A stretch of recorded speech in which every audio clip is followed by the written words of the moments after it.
Friends, E1 institute of computer education में आपका स्वागत है। इस सेशन में हम जानकारी लेंगे जीएसटी के बारे में, अर्थात गुड्स एंड सर्विसेज टैक्स के बारे में। यदि आप अपना व्यवसाय करते हैं या बिजनेस करते हैं, या यदि आप अकाउंट सेक्शन में जॉब करते हैं, प्रोफेशनल अकाउंटेंट हैं, भारत में क्वेश्चंस की जानकारी लेंगे जिनके आंसर आपको जानने ज़रूरी हैं। आइए सबसे पहले जानकारी ये प्राप्त करें कि हम इस सेशन में क्या क्या सीखने वाले हैं।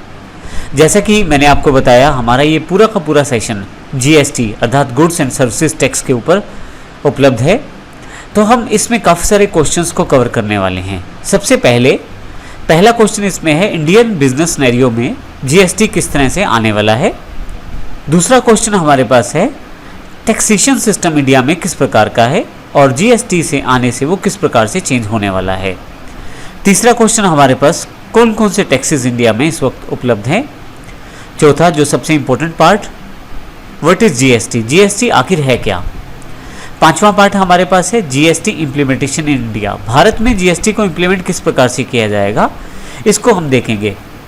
छठा question, dual taxation system in India, अर्थात जीएसटी का जो प्रारूप भारत के लिए तैयार किया गया है वो किस प्रकार से कार्य करेगा। मैं आपको पहले से बता दूं कि भारत में जो जीएसटी लागू होने वाला है वो ड्यूल टैक्सेशन सिस्टम के साथ उपलब्ध होगा। इसकी पूरी जानकारी हम इस क्वेश्चन के साथ लेंगे। सातवां पॉइंट जो हम डिस्कस करेंगे, यदि आप भारत में कोई व्यवसाय बिजनेस करते हैं या किसी प्रकार की सेवा प्रदान करते हैं तो आप अपने आप को जीएसटी के अंतर्गत किस प्रकार से रजिस्टर करवा सकते हैं। आठवां क्वेश्चन हमारे पास रहेगा, जीएसटी इनपुट टैक्स क्रेडिट किस प्रकार प्राप्त किया जाए। नौवां क्वेश्चन, आज जो ऑलरेडी हमारे पास टैक्स सिस्टम इंडिया में उपलब्ध है उससे जीएसटी में क्या भेद है, अर्थात जो पहले सिस्टम है और जीएसटी आने के बाद क्या अंतर रहेगा।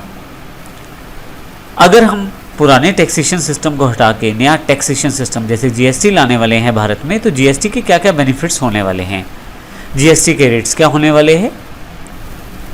फिर हम देखेंगे जीएसटी को अकाउंट्स में जर्नल एंट्रीज के द्वारा किस प्रकार से रिकॉर्ड किया जा सकता है। फाइनली इस सीरीज में जीएसटी के रिटर्न्स और पेमेंट्स की जानकारी ऑनलाइन किस प्रकार से आप भर सकते हैं। तो आइए शुरू करते हैं इस सेशन को, जो हमारे पास सबसे पहले पॉइंट से शुरुआत करेंगे, जो कि इंडियन बिजनेस सिनेरियो के अंतर्गत रहेगा। इससे पहले कि मैं जीएसटी सेशन को शुरू करूं, आपको पहले से बता दूं कि हम समय समय पर जीएसटी जिस प्रकार से लागू होगा भारत में, उसके अंतर्गत काफ़ी सारे एग्जाम्पल्स और काफ़ी सारे क्वेश्चंस के आंसर आपको इसी चैनल पर देने वाले हैं।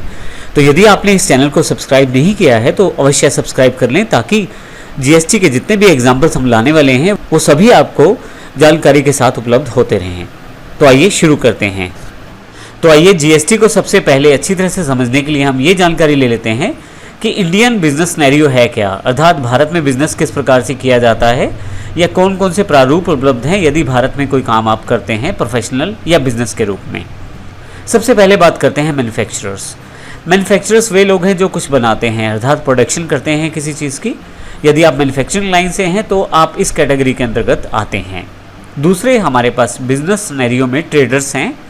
वे व्यक्ति या संस्थाएं जो ट्रेडिंग करती हैं गुड्स की, अर्थात एक जगह से खरीद कर दूसरी जगह बेच देती हैं, उन्हें ट्रेडर्स कहा जाता है।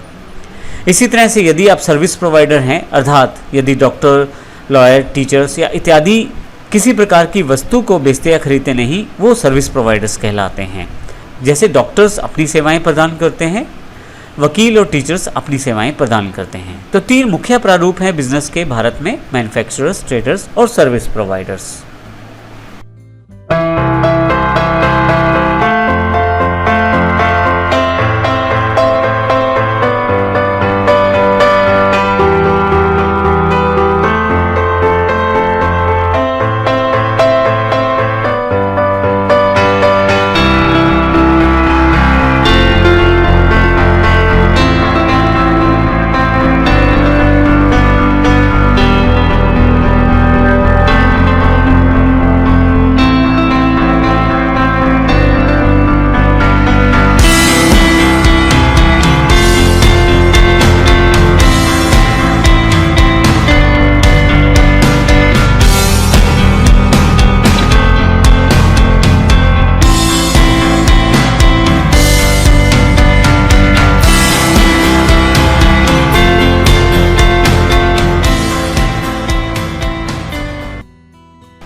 अब भारत में यदि आप किसी भी बिजनेस सिनेरियो से जुड़े हैं, चाहे आप मैन्युफैक्चरर हैं, चाहे आप ट्रेडर्स हैं या आप सर्विस प्रोवाइडर हैं, आप किसी भी सेगमेंट से हों, आपको टैक्स देना पड़ता है। भारत में टैक्स सेंट्रल गवर्नमेंट और स्टेट गवर्नमेंट दोनों के द्वारा प्राप्त किया जाता है। अर्थात आप चाहे मैन्युफैक्चरिंग करते हैं, किसी गुड्स की प्रोडक्शन करते हैं, या आप ट्रेडिंग करते हैं अर्थात माल को खरीदते या बेचते हैं, या आप किसी प्रकार की सेवाएं प्रदान करते हैं, तो सेंट्रल गवर्नमेंट के कुछ टैक्सेस आप पे रहते हैं और स्टेट गवर्नमेंट के कुछ टैक्सेस आप पे रहते हैं। आइए देखते हैं किस प्रकार से टैक्सेस आपके ऊपर लगते हैं। सभी इंडियन बिजनेस सिनेरियो की बात की जाए तो 15 से ज़्यादा टैक्स भारत में केंद्र सरकार और राज्य सरकार अर्थात सेंट्रल और स्टेट गवर्नमेंट के द्वारा लगाए जाते हैं। सबसे पहले बात करते हैं सेंट्रल गवर्नमेंट के द्वारा लगाए जाने वाले टैक्सेस की। Custom duties, central excise, service tax, surcharge इत्यादि सेंट्रल गवर्नमेंट के द्वारा कलेक्ट किए जाते हैं। इसी तरह से स्टेट गवर्नमेंट के जो टैक्सेस हैं, वैट अर्थात वैल्यू एडिड टैक्स, ऑक्ट्राई या स्टेट एक्साइज, CST अर्थात सेंट्रल सेल्स टैक्स, और भी अलग अलग तरह के टैक्सेस स्टेट गवर्नमेंट के द्वारा बिजनेस पे लगाए जाते हैं। जैसा मैंने पहले बताया कि भारत में 15 से ज़्यादा टैक्सेस सेंट्रल या स्टेट गवर्नमेंट के द्वारा लगाए जाते हैं। तो यहाँ हम पूरी तरह से समझेंगे कि टैक्सेस किस प्रकार से लगाए जाते हैं। भारत में टैक्सेस जो हैं वो आपके अपने राज्य और दूसरे राज्य के व्यापार पे भी निर्भर करते हैं। जैसे हम इसको इस उदाहरण से समझेंगे, यदि आप मैन्युफैक्चरर हैं, ट्रेडर हैं या सर्विस प्रोवाइडर हैं, और यदि आप अपनी सेवाएं, अपनी मैन्युफैक्चरिंग या अपनी जो ट्रेडिंग रखते हैं वो अपनी ही स्टेट के अंदर रखते हैं। हम उदाहरण हरियाणा और पंजाब का लेते हैं। मान लीजिए मैं मैन्युफैक्चरर हूँ या ट्रेडर हूँ या सर्विस प्रोवाइडर हूँ और हरियाणा से ही संबंधित हूँ, तो कुछ भी मैं हरियाणा में ही डीलिंग करता हूँ तो इंट्रा स्टेट डीलिंग कहलाती है। उस पर जो टैक्सेस रहते हैं वो मुख्यतः स्टेट गवर्नमेंट के द्वारा प्राप्त किए जाते हैं। परंतु जैसे ही आप किसी दूसरी स्टेट में अपनी सेवाएं प्रदान करते हैं या अपनी गुड्स को बेचते हैं तो वो इंटर स्टेट डीलिंग्स कहलाती हैं। जैसे कि आप यदि कोई गुड्स बनाते हैं या डीलिंग या आप ट्रेडिंग करते हैं या आप सर्विस प्रोवाइड करते हैं हरियाणा से दूसरी स्टेट, उदाहरण के लिए पंजाब में, तो ये इसे इंटर स्टेट डीलिंग कहा जाएगा। ऐसे केस में आप पे अलग तरह के टैक्सेस लगाए जाते हैं। तो इसका अर्थ ये हुआ कि यदि आप अपने राज्य में कारोबार करते हैं तो उसको इंटर स्टेट डीलिंग्स कहेंगे और आपके अपने राज्य के कारोबार के अकॉर्डिंग ही टैक्स लगेगा। परंतु जैसे ही आप एक राज्य से निकलकर दूसरे राज्य की तरफ जाते हैं और वहाँ पे कुछ बेचते, खरीदते या कोई सेवा प्रदान करते हैं तो वो इंटरस्टेट डीलिंग्स मानी जाएंगी और उस पर अलग तरह के टैक्सेस निर्भर करेंगे। हम क्योंकि सारी की सारी जानकारी इस पूरे सेशन में लेने वाले हैं तो इन छोटे छोटे पॉइंट से मिलकर लास्ट में जो एग्जाम्पल रहेगा प्रैक्टिकल, वो आप अच्छी तरह से क्लियर कर पाएंगे। इसलिए हमारा यहाँ पे ये जानकारी देना आवश्यक है और इसे अच्छी तरह से आप देखिए ज़रूर। अब इसका अर्थ ये हुआ कि हम यहाँ पे मुख्यतः दो तरह से कारोबार करने वाले हैं। इंट्रा स्टेट अपनी स्टेट में, हरियाणा में ही, इंटर स्टेट दूसरी स्टेट में जैसे पंजाब, यूपी या हिमाचल में। तो इस तरह से आपके ऊपर सेंट्रल गवर्नमेंट के टैक्सेस लगाए जाएंगे, कुछ स्टेट गवर्नमेंट के टैक्सेस लगाए जाएंगे। हम इनकी जानकारी भी आने वाले सेशन में लेंगे, लेकिन मुख्यतः टैक्सेस इसी आधार पर निर्भर करेगा कि आप कहाँ अपनी डीलिंग करते हैं, अपने राज्य या दूसरे राज्य में।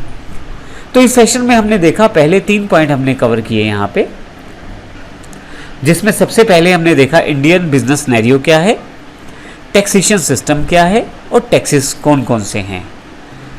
आने वाले सेशन में हम जीएसटी की जानकारी लेंगे। जीएसटी जब भारत में इम्प्लीमेंट किया जाएगा तो किस तरह से इम्प्लीमेंट होगा इसकी जानकारी लेंगे, और इसके अतिरिक्त बाकी चीज़ों की जानकारी भी हम आने वाले सेशन में लेंगे। लेकिन अगले सेशन में जाने से पहले मैं आपको बता दूं कि हमारे पास यहाँ जीएसटी की स्पेशल सीरीज़ है अकाउंट से रिलेटेड। तो हम यहाँ पे समय समय पर बहुत सारे एग्जाम्पल जीएसटी के प्रैक्टिकल रूप में आपके सामने लेकर आने वाले हैं। तो यदि आपने हमारे चैनल को सब्सक्राइब नहीं किया है तो इसे अवश्य सब्सक्राइब कर लीजिए, ताकि नए सभी वीडियोज़ आपको मिल जाएँ जो जीएसटी से रिलेटेड है। और साथ ही अगर आपको ये वीडियो अच्छा लगता है तो शेयर और लाइक अवश्य करें। धन्यवाद।